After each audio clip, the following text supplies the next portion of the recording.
BTV Tripura থেকে আমরা সংযুক্ত হয়েছি উত্তর ত্রিপুরায় বিশিষ্ট সাংবাদিক বিটিভি ত্রিপুরার প্রতিনিধি পান্না ঘোষের সাথে। পান্নাদা, কি খবর ওইখানকার?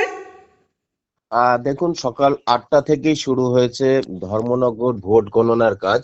8টা 20-এ ইভিএম বের করা হয়েছে এবং আপনার কেন্দ্রীয় বাহিনীর নিরাপত্তাতেই এতদিন ইভিএম গুলো ছিল। ধর্মনগর পিএমসি যেটা বালিকা বিদ্যালয় রয়েছে, এই বালিকা বিদ্যালয়ে, এবং 8টা 20 থেকে ইভিএম সমস্ত টেবিলে চলে গেছে। 14টা টেবিল বসানো হয়েছে এবং প্রথম রাউন্ডের যে গণনা আমাদের কাছে এসেছে কিছুক্ষণ পূর্বে, সেখানে দেখা গেছে সিপিআইএম দলের যিনি প্রার্থী ছিলেন উনি পেয়েছেন 1113টি ভোট, কংগ্রেস দলের পেয়েছেন 2473টি ভোট এবং বিজেপি দলের যিনি দাঁড়িয়েছেন তিনি পেয়েছেন 5674টি ভোট।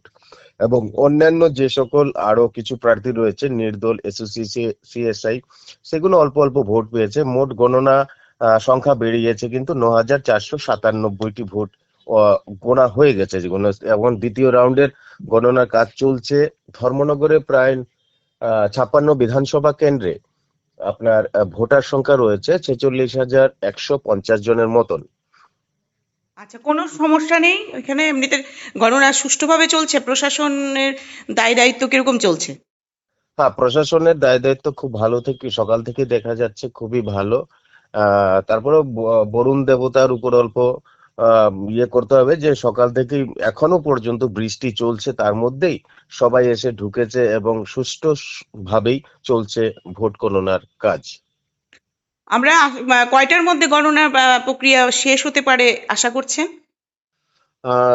দুপুর 12টা নাগাদ তো শেষ হওয়ার কথা রয়েছে। দুপুর 12টার ভেতরে একটি ভালো ফলাফল পাওয়া যাবে।